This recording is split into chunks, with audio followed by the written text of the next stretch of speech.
ಎಲ್ಲರಿಗೂ ಮತ್ತೆ ನಮಸ್ಕಾರ. ಮೆಕ್ಕಿದ್ದು ಕೊನೆಯದಿರುವವರೆಗೂ ಶಾಂತಿಯಿಂದ ಕೂತ್ಕೊಳ್ಳಿ. ಬಂಧುಗಳೇ, ಒಗ್ಗಟ್ಟಿನಲ್ಲಿ ಬಲವಿದೆ, ಸಹಕಾರದಲ್ಲಿ ಸಮೃದ್ಧಿ ಇದೆ ಎಂಬ ಭಾವದಿಂದ ಎಲ್ಲರನ್ನ ಒಳಗೊಂಡು ಅತ್ಯಂತ ಸಮರ್ಥವಾಗಿ ಕರ್ನಾಟಕ ಸರ್ಕಾರವನ್ನು ಕರ್ನಾಟಕದ ಏಳಿಗೆಗಾಗಿ ಮುನ್ನಡೆಸ್ತಾ ಇರುವಂತಹ ಸನ್ಮಾನ್ಯ ಮುಖ್ಯಮಂತ್ರಿಗಳಾದ ಶ್ರೀ ಡಿ ಕೆ ಶಿವಕುಮಾರ್ ಅವರ ಅಭಿಮತಕ್ಕೆ ಭರಪೂರ ಚಪ್ಪಾಳಿ ನಿತ್ತು ವಂದಿಸೋಣ, ಗೌರವಿಸೋಣ.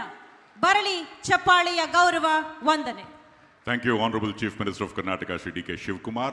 We now request the Honorable Chief Minister of Government of Telangana, Shri A. Revanth Reddy Garu. Put your hands together. Swagatam cheyandi, Shri Revanth Reddy Garu.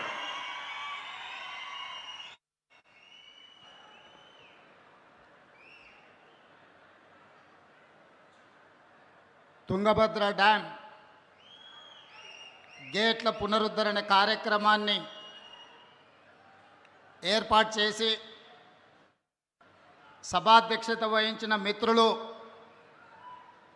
Karnataka రాష్ట్ర ముఖ్యమంత్రి వర్యులు డి.కే. శివకుమార్ గారు